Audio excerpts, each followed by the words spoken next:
নমস্কার, আমার কাছের এবং দূরের বন্ধুদের জানাই শুভ সন্ধ্যার শুভেচ্ছা। এটা হলো অষ্টমঙ্গলার ভিডিও, যেদিন ওরা আসে। আস্তে আস্তে ওদের অনেকটাই সন্ধ্যা হয়ে গেছিলো, তাই এসে আর চেঞ্জ না করে এদিকে নিয়মগুলো পালন করা শুরু হয়ে গেছিলো। দেখো, অষ্টমঙ্গলাতে বলে 8 রকমের পিঠে করে দিতে হয়, আর ওদেরকে থালার মধ্যে দিয়ে দিয়েছিল, আর আমরা ছিলাম, আমাদেরকেও দিয়েছিল। আর এদিকে তারপরে রিচুয়ালসগুলো শুরু হয়ে গেছিলো। অষ্টমঙ্গলার দিনে 8 হাঁড়ি ঢাকতে হয়, 8 হাঁড়ি খুলতে হয়। তাই প্রথমে কাজে লেগে পড়েছে আমাদের মেয়ে, মানে ভাইজি। প্রথমে খুলে দিচ্ছে আর আমাদের জামাই ঢাকা দিচ্ছে। তারপরে কিন্তু আমাদের জামাই খুলবে আর মেয়ে ঢাকা দেবে। আর এখানে নিয়মটা খুবই হাসির। ঘটের ঢাকনাগুলোকে লুকিয়ে দেওয়া যায় শালাবাবুরা এবং শালিকারা এবং ঠাকুমা শাশুড়িরা। তাই এখানে কাজটা শালাবাবু এবং ঠাকুমা শাশুড়িরাই করছিল, আর ওরা খুঁজে পাচ্ছিল না। লাস্টে যে লুকিয়েছে সেই কিন্তু এনে দিল, আর ফাইনও দিতে হয় এটার জন্য, মানে আবদার করে চাই।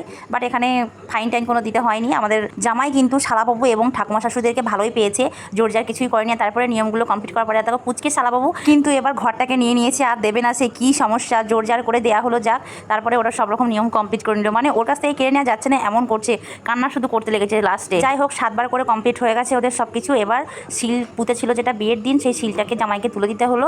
আর তারপরে দেখো, যে গাঁট ছড়াটা ছিল সেটা অষ্টমঙ্গলা দিন খুলতে হয়, তাই ওর দিদা খুলে দিচ্ছিল ছড়াটা। আর তারপরে এখানে ঘটের যে জলটা ভোরবেলাতে ভরা হয়, পুরো জল কেটে এসে সেই জলটা মাথাতে ছিটিয়ে দেওয়া হলো। অষ্টমঙ্গলার ভিডিওটি তোমাদের কেমন লাগলো অবশ্যই কমেন্ট করে জানিও। এই ভিডিওটি এখানেই শেষ করছি, পরের ভিডিওর জন্য ওয়েট করো। ধন্যবাদ সকলকে।